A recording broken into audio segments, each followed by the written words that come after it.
Tarot FAQ. As a tarot reader, do my own readings apply to my life? Tarot reading is, at its core, just energy reading, a way of tuning into subliminal communications and unseen energetic patterns. It's like having an extra sense, picking up on the underlying currents of emotion, thought, and intention that might not be consciously expressed. Just as some people have a keen sense of smell or sight, I have an acute awareness of energetic frequencies. My readings are for my collective and those who tune into my social media channels. I do not personally know most, if any, of the people who watch my readings. The messages I pick up are for those who resonate with them, not necessarily for me or about my own life. The more you watch my readings, the more I will pick up on your energy. I also find it very difficult to read for myself, because it's hard to remain objective. The energy becomes murky, and I can easily get confused or start projecting my own hopes, fears, and biases onto the reading.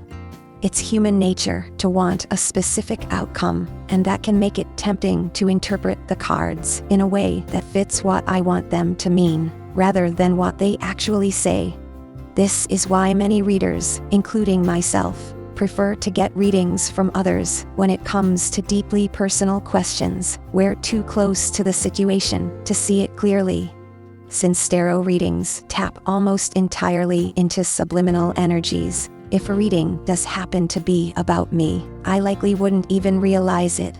I got into tarot because I had been conditioned not to trust my own intuition. In the past, I've encountered people who took advantage of my ability to pick up on subliminal energies, using it to manipulate and control situations in their favor. Over time, I learned that trusting subliminals in the real world wasn't safe, because they could be twisted or weaponized against me. As a result, I don't trust nor do I listen to subliminal energies in my everyday life. I trust what I see and hear in real life, the direct conversations I have, and the tangible interactions I experience. Subliminals, I mostly ignore them for everyday circumstances. I will, however, tap into them if I feel unsafe, or if there is bad intentions from someone, but my physical body will alert me to that first, with feelings of tension, chills, or physically trying to distance myself from them, and finding being physically close to them as uncomfortable. I use them as a warning, not as a form of interaction. For example, if I receive subliminals around attraction or emotional interest, but in person you ignore me or walk away from me, I will interpret that as you not being interested, and will not accept any energetic feeling that does not match what I experience in the real world. Tarot has been a way for me to reconnect with my intuition in a safe environment. Through tarot, I can engage with my intuitive abilities without external interference or manipulation. It allows me to interpret energy on my own terms, using a structured system that helps me build confidence in my intuition again. Tarot serves as a tool that bridges logic and intuition, giving me the clarity I need without relying on external influences or validation. All this being said, do my own readings apply to my life? The answer is sort of, but mostly in an indirect way, and I may not be aware of it. When I pull cards, the messages often reflect the energy surrounding me rather than directly relating to my personal experiences. Technically, I am part of my own collective, so yes, these are the energies around me. However, they tend to manifest in smaller, more indirect ways for me, if they manifest at all. For example, if I pull cards about love and relationships, it doesn't necessarily mean I am about to enter a new relationship. It could be reflecting someone close to me. A great example of this happened on New Year's. I didn't have a New Year's kiss, but I did watch a movie where the characters kissed at midnight. Similarly, I have not entered into a relationship, nor do I have many options for relationships, but I have family members who have recently gotten engaged or are in committed relationships where marriage is being considered. My own life may not directly align with the cards, but the themes often show up in the lives of those around me. In many cases, my readings are more about the people in my life than about me directly. Occasionally, if I have a strong emotional connection to someone, I might show up in my own readings, but from their perspective rather than my own. The tricky part is that I don't always know when that happens.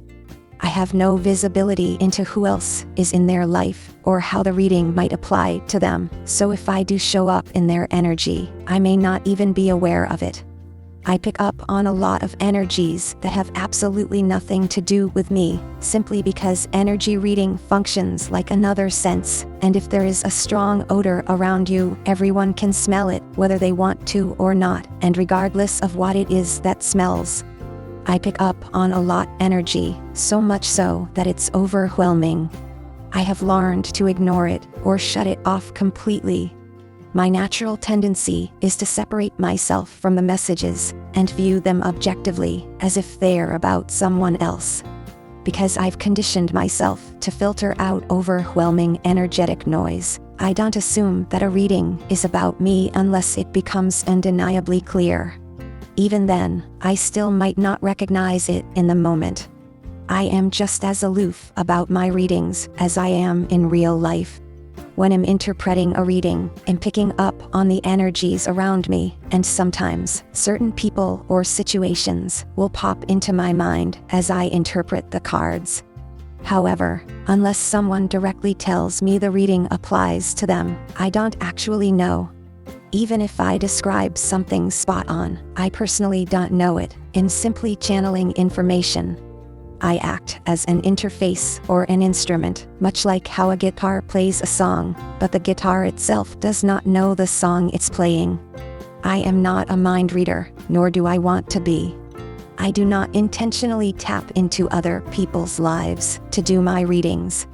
I simply pull a card and write about that card, interpreting the energy it carries. Sometimes, as I read, I'll receive songs, TV or movie quotes, or flashes of personal memories that help me translate the energy.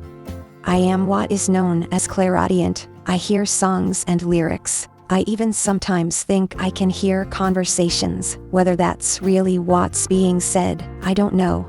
For example, one of my decks has a card that looks suspiciously like one of my coworkers, and I can hear in my head my coworkers commenting about how his card showed up again. Are they actually having this conversation? I have no idea. There are also people in my life that I feel a strong emotional connection to, and sometimes it's almost like I can sense them talking to me. I often interpret these energies into songs, and will play a song over and over, because that is the energy I think I'm feeling from them. But I have absolutely no idea if that is really what's happening, and if they are aware of it. However, I don't pick up on all energies. Just as our physical senses have different ranges, some people can hear higher frequencies than others. Energy perception has octaves as well. The lower octaves, often associated with the lower energy centers, such as sexual energy, primal emotions like anger, greed, or lust, and even raw creative energy, are not frequencies I typically register, whether they are directed at me or not. In fact, I am far more likely to pick up on these energies when they are not directed at me than when they are. Some tarot readers primarily tap into those lower energies, focusing on passion, desire, and primal emotions, but my sensitivity is tuned more toward communication, insecurities, feelings of the heart, and spiritual energy. My readings tend to pick up on unspoken thoughts, emotional struggles, and higher frequency connections, rather than physical attraction or material concerns.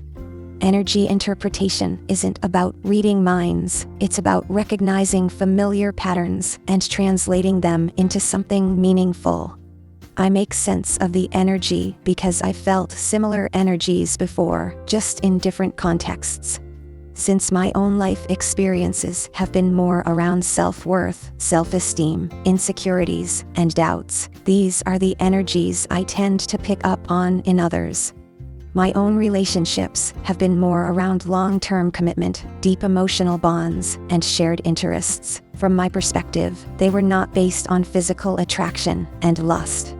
And because in my personal life, I have had very little experience with passion and sexual attraction, I do not pick up on these energies in tarot or in real life. I do have a couple of decks that I purchased to help me learn to pick up on these other energies, and for my own sexual healing.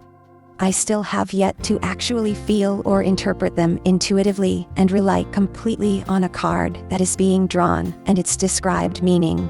But these decks are not suitable for social media, and so I cannot use them on my channels. I hope this helped answer some of your questions about tarot and how I approach readings. Remember, tarot is all about guidance, insight, and connecting with the energies around you. If you're ever curious or want to dive deeper into a reading, I'm here to help. Leave your question in the comments below, and I'll do my best to answer them. Thanks so much for watching, and I can't wait to explore the cards with you soon.